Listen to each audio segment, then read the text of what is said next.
Hello, all you super smart students of MSM3. Today we're going to be looking at Unit 7, Lesson 6, which is surface area of prisms and cylinders.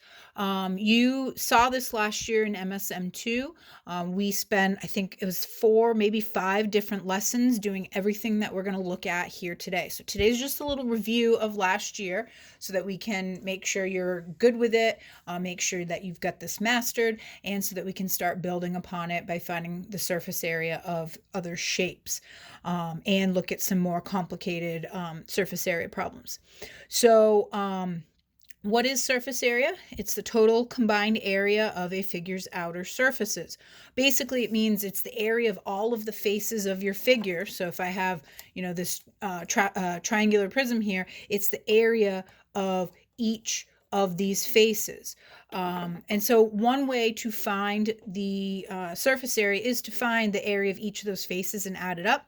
But that's very elementary. It's not very efficient. So we're going to look at a more efficient way, which is using this formula here. So it says surface area, SA, for a prism. So this works with all prisms, triangular, trapezoidal, rectangular, any of those prisms, this formula will work. And so it means 2b, so I need 2 times the area of the base, right? Because if I look at a prism, 2 bases, okay? So B, capital B, is the area of the base. Now be very careful with your notation. You must have a capital B there. Lowercase b means something completely different. Capital B is area of the base. A lowercase b means the length of the base. And here we definitely want to be finding the area. So be careful what you are communicating to people who are looking at your work and looking at your paper. P is, and again, that should be capitalized. So P is the perimeter of the base. So you're going to be finding, here's my base, you're going to find the perimeter of that base. And then H is the height of the prism, or I like to think about it as the distance between the bases. And that's because as we start finding the area of the base, shapes like the triangular prism, my triangle formula has an H in it. So some people get really confused with the different H's. So when we think about the height of the prism, I think it's best to think about it as the distance between the 2 bases.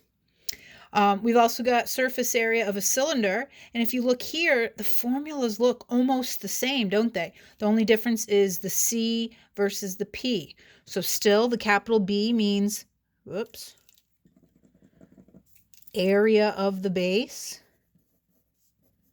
If I ever ask you what does capital B mean and all you say is base, that is not correct. You have to specify it's the area of the base.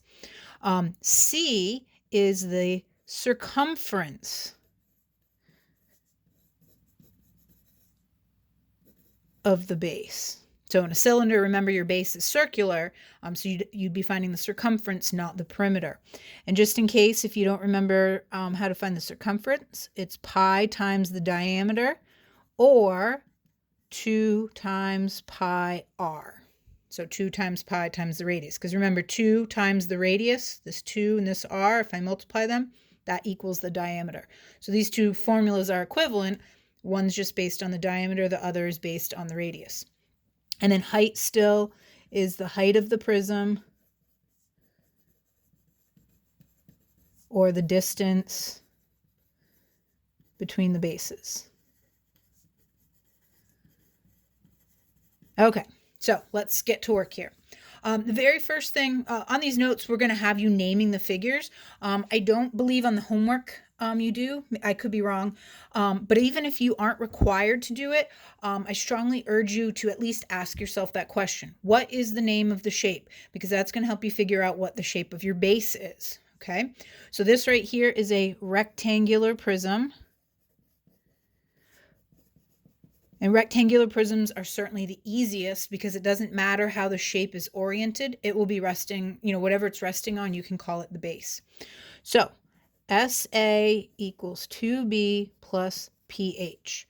Now, before I can do anything here, I need to calculate what the area of the base is and what the perimeter is. So you're going to have 3 sections of work for these problems. One to find the actual surface area, one to find the area of the base, and one to find the perimeter of the base. And each section, each of these 3 sections, will have a minimum of 3 lines of work. The formula, the substitution, which you'll see in a moment, and then simplification and your answer.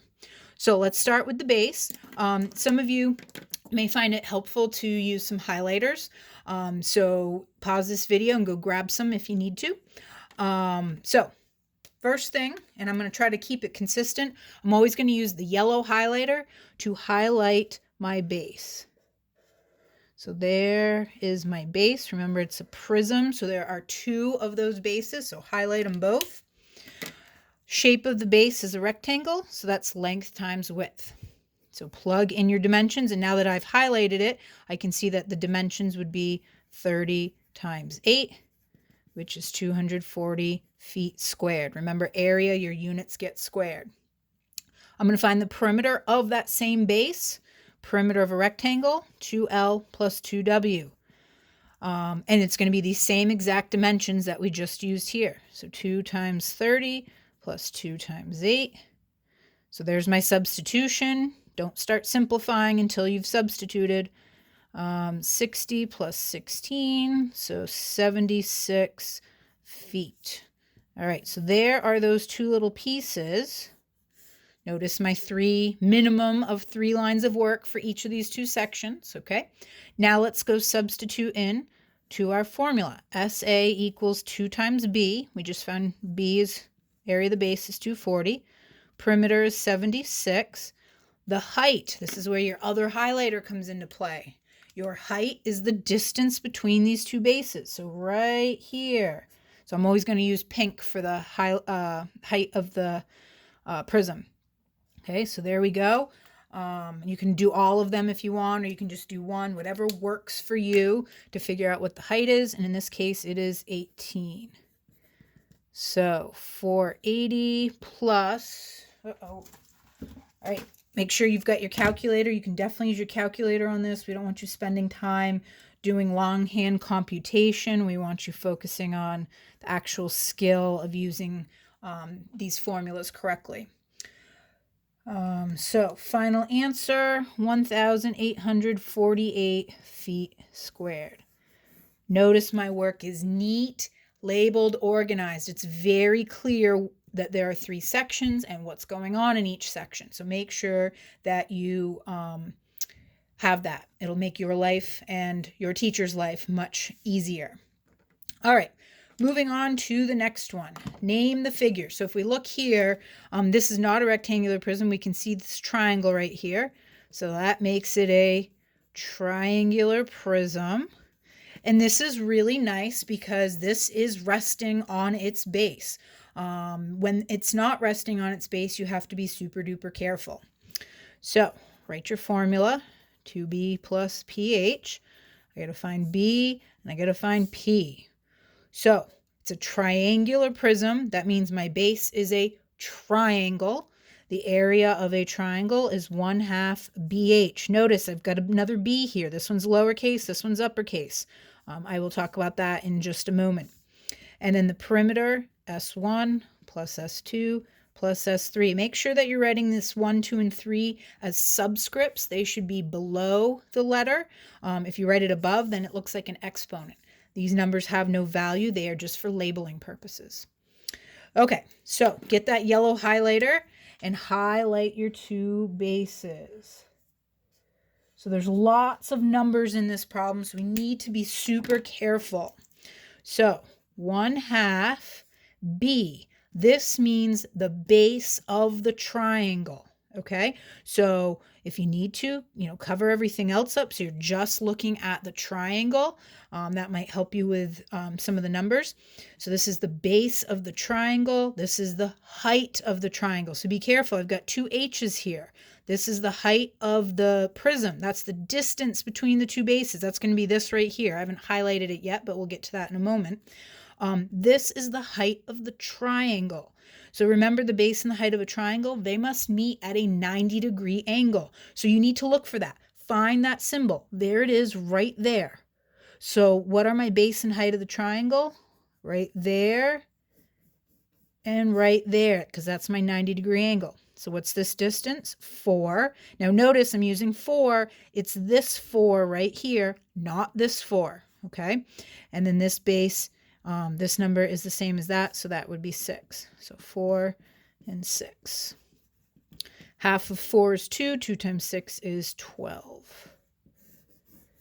Okay, find your perimeter. So you're going to go right around the perimeter of the shape. It might actually be easier on this one because this has all the numbers. So 5, 5, and 6.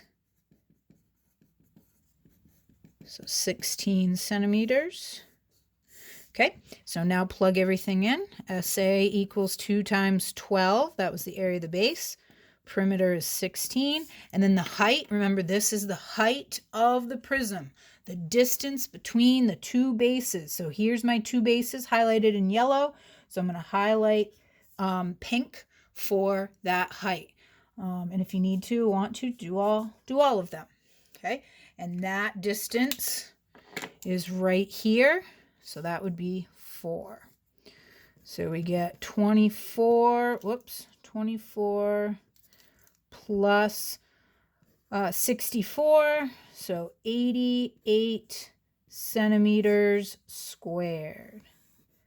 Again, notice 3 separate sections. Each one is very neat and organized, very clearly labeled what is what, so it's super easy to follow. It's easy for you to find mistakes. It's easy for your teacher to find mistakes. So make sure neat, labeled, and organized, all right? I'm going to stop this here and do a second video for the backside. So I will be right back.